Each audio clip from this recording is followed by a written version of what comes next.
అయ్యో ఏంటండి బుద్ధుందా మీకు? వాడి మాటల్ని నువ్వేం పట్టించుకోవద్దమ్మా. వాడి తరపున నేను నీకు సారీ చెప్తున్నాను. అయ్యో నీకు చిన్న దెబ్బ తగిలినా సరే నేను తట్టుకోలేను. బిగ్గల్లుడు ఆ సీనింగ్ లుకింగ్ చేస్తా ఉంటే కడుపు పుల్లింగ్ అయినంత హ్యాపీనింగ్ గా ఉంది కదా. వెళ్ళి నువ్వు కూడా తాంబూలం టేకింగ్ సేకపోయావా?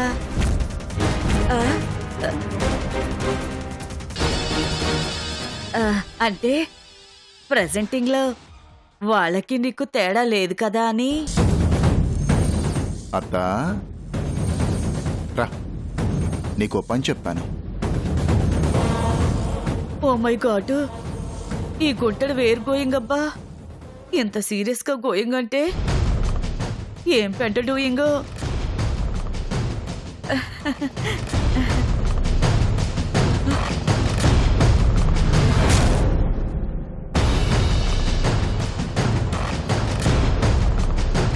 బిగ్గల్లుడు, ఇప్పుడు నేనేం డూయింగ్ చేయాలి?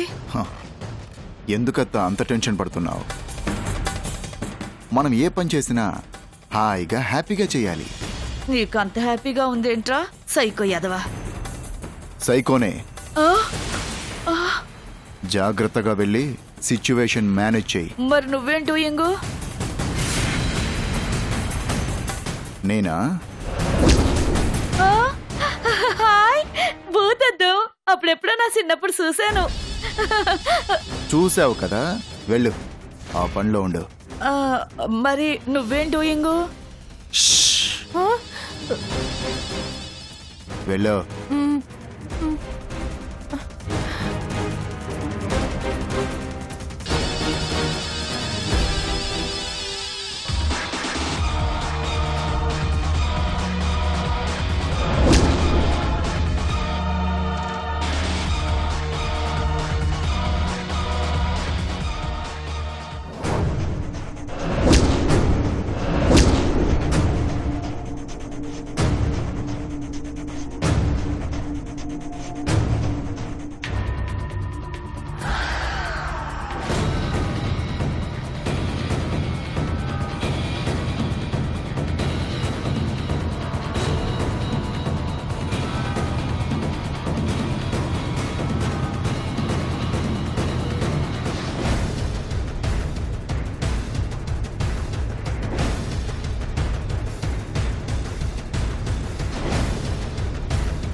మీనాక్షి మీనాక్షి మీనాక్షి మీనాక్షి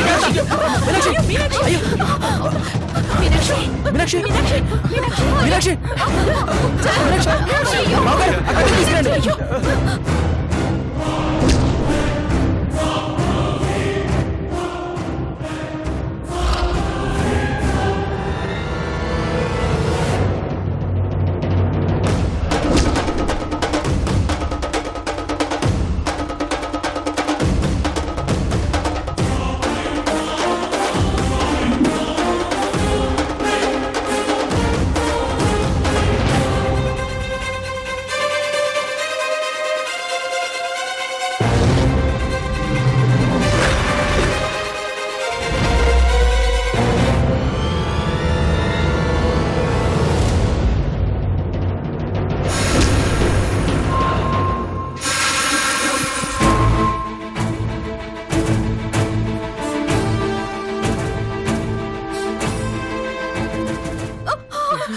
మీనాక్షి, నీకేం కాలేదు, ధైర్యంగా ఉండు.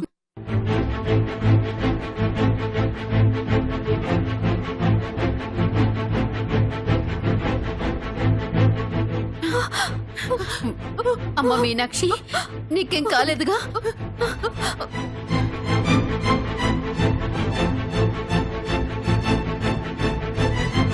ఆవిడకేం కాలేదు గాని ఈ హౌసింగ్స్ లో ఏం జరుగుతుందో నాకైతే అండర్స్టాండింగ్ కావడం లేదు.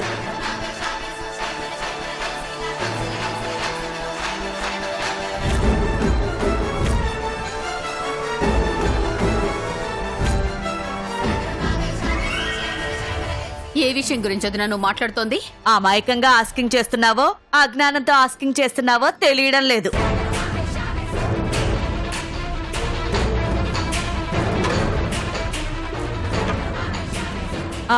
నిన్నేమో నీ స్మాల్ సన్ కి కరెంట్ షాకింగ్ కొట్టింది.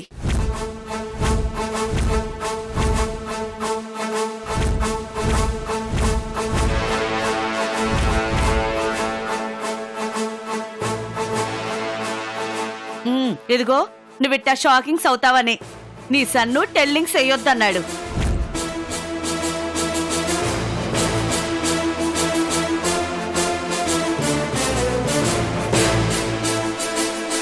ఇకపోతే నిన్నటికి నిన్న నా బ్రదర్కి హార్ట్ అటాక్ వచ్చి మా వదిన రన్నింగ్ చేసుకుంటూ అమెరికాకి గోయింగ్ చేయాల్సి వచ్చింది.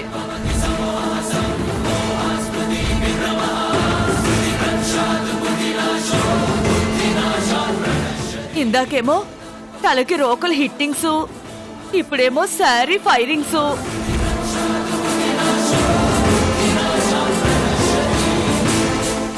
ఇదంతా వాస్తు ఎఫెక్ట్ అనుకుంటున్నారేమో. కాదు, గొడ్డు కమింగ్ చేసిన వేళ బిడ్డ కమింగ్ చేసిన వేళ అంటారు కదా, ఆ ఎఫెక్ట్.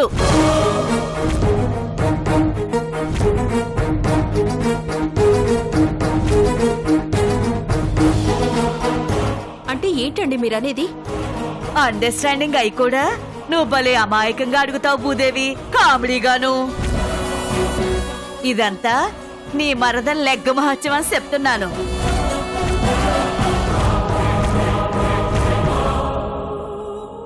అత్త,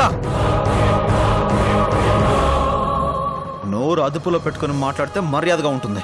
ఓ మై గాడ్, ఉన్న విషయం టెల్లింగ్ చేస్తే ఉలికెక్కువని. ఇదిగో స్మాల్ అల్లుడు, అట్ట సీరియస్ అవు మాకు.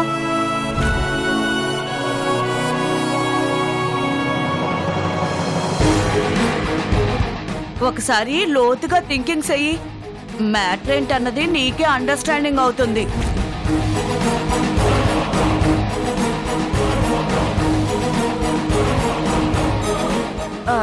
ఎంగేజ్మెంట్ రోజు రింగు మిస్ అవడం దగ్గర నుంచి ఇప్పుడు శారీ ఫైరింగ్ దాకా శుభకార్యం అనుకున్నప్పుడల్లా ఏదో ఒక అరిష్టం జరుగుతూనే ఉంది. అంటే ఏంటి మీనింగు? ఆవిడ దురదృష్టవంతురాలు అని.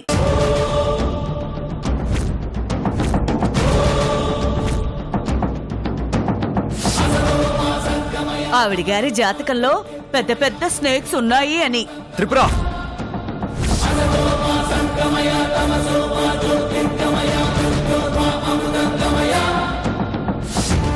నా మీనాక్షి గురించి ఇంకొక మాట తప్పుగా మాట్లాడావంటే కొట్టడానికి కూడా వెనుకాడ్ను.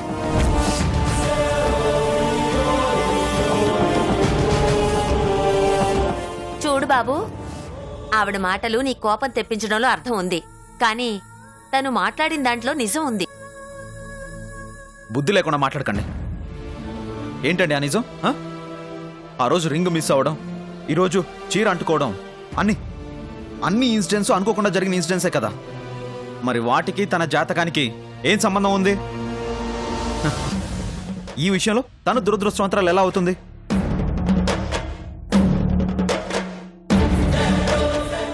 సరే బాబు, నువ్వు చెప్పినట్టే అన్నీ అనుకోకుండా జరిగాయే అనుకుందాం. అలా అయితే అక్కడ చిన్న దీపం కూడా లేదు. మరి తన చీరకి మంట ఎలా వచ్చింది చెప్పు?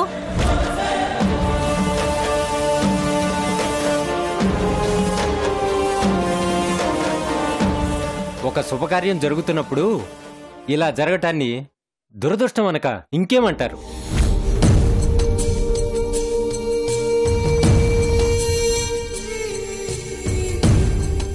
ఇంకో విషయం బాబు, ముత్తైదువులకిచ్చే తాంబూలం ఇలా కింద పడ్డం అన్నది ఏదో అనర్థం రాబోతుందని చెప్పడానికి సంకేతం.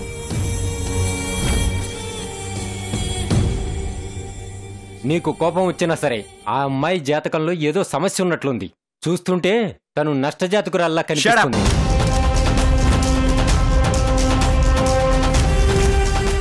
Just shut up. గౌరవంగా పిలిస్తే మర్యాదగా వచ్చారు. ఆ మర్యాద పోకముందే ఇక్కడి నుంచి వెళ్ళిపోండి. Get out.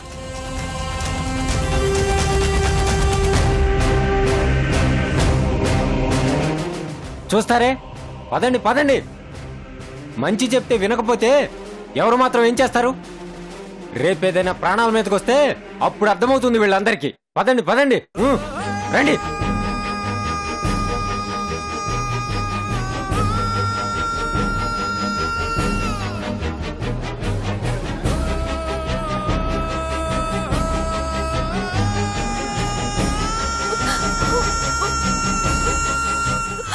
మీనాక్షి, ఇచ్చా నీకేమైనా? నేనేమైనా అంటే బాధపడాలి మీనాక్షి, అంతేగాని బుద్ధి లేని వాళ్ళు మాట్లాడే చెత్త మాటలు పట్టుకొని నువ్వు బాధపడ్డం ఏంటి అర్థం లేకుండా?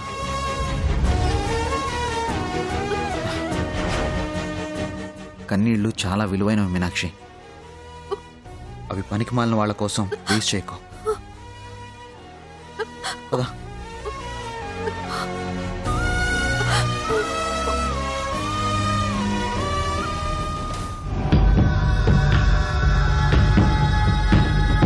పంతులు గారు, మా అమ్మాయి జాతకం చాలా బాగుందండి.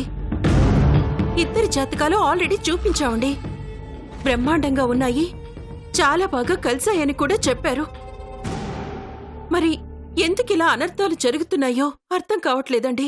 వీటన్నిటికీ మా అమ్మాయినే బాధ్యురాలు చేసి మాట్లాడుతుంటే మాకు చాలా బాగుందమ్మా.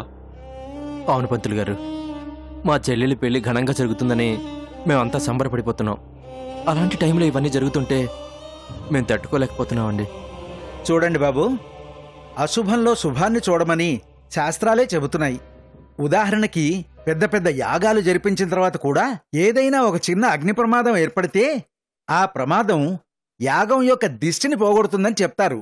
అలాగే ఇప్పుడు జరిగిన దానివల్ల వాళ్ళిద్దరికీ ఏదైనా దిష్టి ఉంటే ఇంతటితో పోతుంది.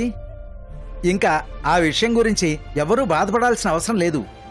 అది కాదండి పంతులు గారు, ఈ పెళ్లి జరగడం కోసం మేమంతా ఎంతలా ఎదురు చూసామో మాకు మాత్రమే తెలుసు. అంతా సంతోషంగా ఉందనుకుంటున్న టైంలో ఇలా ఒకదాని వెంట మరొకటి వరుసగా అశుభాలు జరుగుతుంటే మాకు చాలా భయంగా ఉందండి. అమ్మా, భయపడాల్సిన అవసరం అస్సలు లేదు. మీరంతగా భయపడిపోతున్నారు కాబట్టి ఒకసారి రాహుకేతు పూజ జరిపిస్తాను. ఆ భగవంతుడు అంతా మంచే చేస్తాడు. నమ్మకంతో ప్రశాంతంగా ఉండండమ్మా.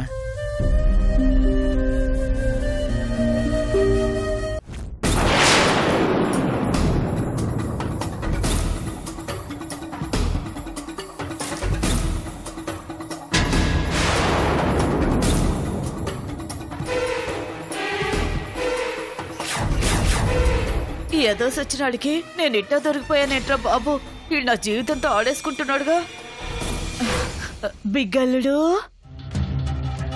బిగ్గల్లుడు, ఏంటి థింకింగ్ చేస్తున్నావు?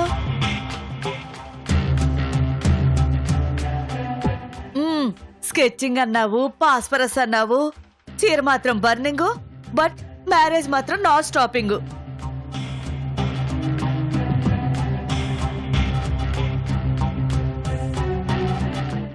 బిగ్గలుడు, నేను మాట టెల్లింగ్ చేస్తాను, నువ్వు యాంగ్రీ అవ్వకూడదు. ఈ సిచ్యువేషన్లు అన్ని చూశాక నాకు ఒకటి అండర్స్టాండింగ్ అయింది. మనం ఏది డూయింగ్ చేసినా ఏది మన హ్యాండ్ లో ఉండదు, మొత్తం ఆ గాడి హ్యాండ్ లోనే ఉంటుంది. అల్లుడు, నీకు నాట్ అండర్స్టాండింగ్ కదా. గాడ్ ఏది డూయింగ్ చేస్తాడో అదే జరుగుతుంది. కాబట్టి మనం మన ప్రయత్నాలన్నీ వదిలేసి సైలెంట్ గా చూస్తా ఉందాం. మోర్ బెటరింగ్ కదా. భలే చెప్పావత్త. అసలు ఇంత బ్రిలియంట్వి ఎప్పుడయ్యావు? నన్ను లాక్ చేసి నా జీవితంతో ఆడుకుంటున్నావురా సచ్చినాడా. అత్త, దేవుడు చేస్తాడు మనం చూస్తాము అంటే మనం నడవలేము, కూర్చోలేము, తినలేము, తాగలేము. నీ బుర్రని ఎస్కేప్ డ్రామాలోంచి పక్కన పెట్టి పెళ్ళి ఆపడం అనే డ్రామాలోకి తీసుకుంట్రా. అంటే అంటే ఏంటి బిగ్గలుడు? నేనే నీకు డూయింగ్ చేయలేదనా? బిగ్గలుడు, నా లైఫ్ లో నీకోసం పెద్ద సాహసం చేశాను. అందరి ముందు దొరికితే నా లైఫ్ మొత్తం ఫినిషింగే కదా. ఇదిగో బిగ్గలుడు, నువ్వు నన్ను ఇన్సల్టింగ్ చేస్తున్నావు. This is too much.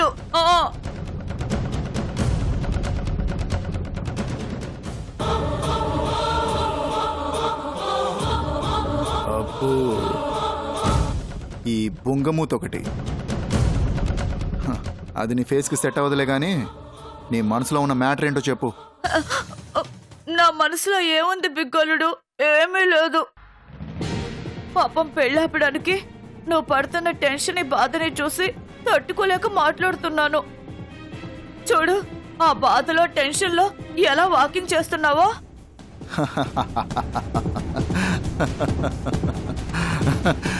ఇది నా టెన్షన్ కోసం కాదత్తా, దీన్ని వాకింగ్ థెరపీ అంటారు.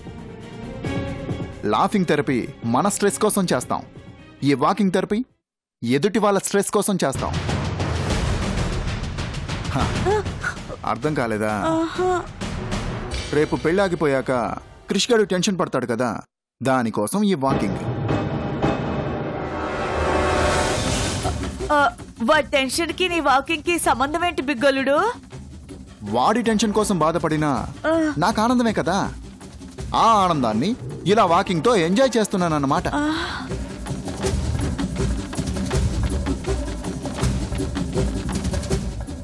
ఆలు లేదు, సూలు లేదు, కొడుకు పేరు సోమలింగం అన్నాడంటే వెనకటికొకడు. నువ్వు వేసిన ప్లాన్లన్నీ రివర్స్ అయిపోయాయి. పెళ్ళెలా స్టాపింగ్ అవుద్ది? నువ్వెలా ఫెస్టివల్ చేసుకుంటావు?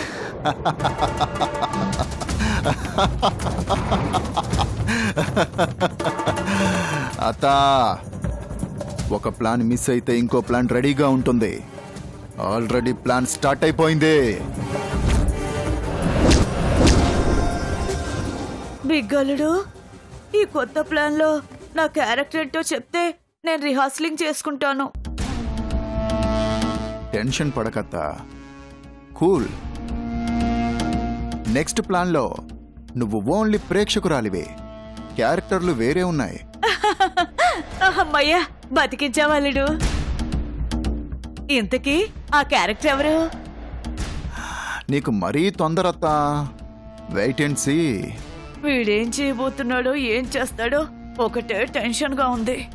వీడు మామూలు సైకో కాదు. ఎలా కన్నా వదిన వీణ్ణి వీణ దేవుడే కాపాడాలి.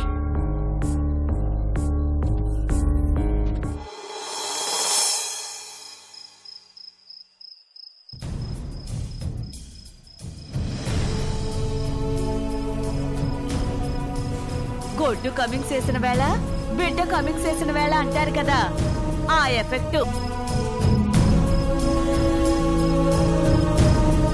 ఆవిడ దురదృష్టవంతురాలు అని.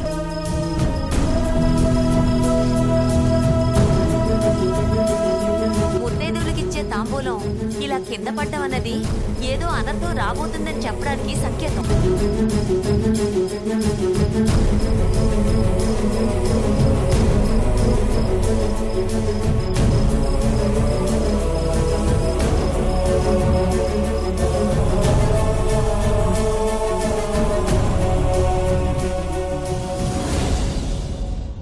క్లైమేట్ చాలా ప్లెజెంట్గా, కాదు కాదు కాదు కాదు రొమాంటిక్గా ఉంది కదా. పైన చంద్రుడు, చుట్టూ వెన్నెల, ఏకాంతంగా మన ఇద్దరం. ఇంత రొమాంటిక్ అట్మాస్ఫియర్ని చూస్తుంటే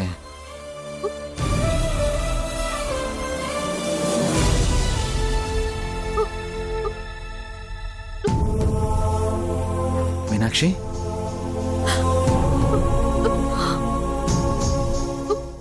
ఏమైంది మీనాక్షి? ఏంటిది? కళ్ళలో నీళ్ళేంటి? అడుగుతుంటే మాట్లాడవేంటి? ఏమైంది? ఎందుకు ఏడుస్తున్నావు? చెప్పు మీనాక్షి. ఈ పెళ్ళి ఆపేద్దామండి.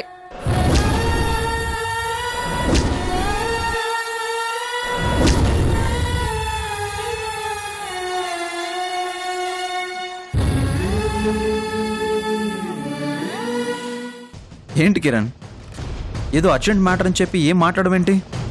అదే క్రిష్, నువ్వు ఎంతో ప్రెస్టీజియస్గా తీసుకుని వేసిన టెండర్ మిస్ అయ్యింది. వాట్? ఏం మాట్లాడుతున్నావు కిరణ్?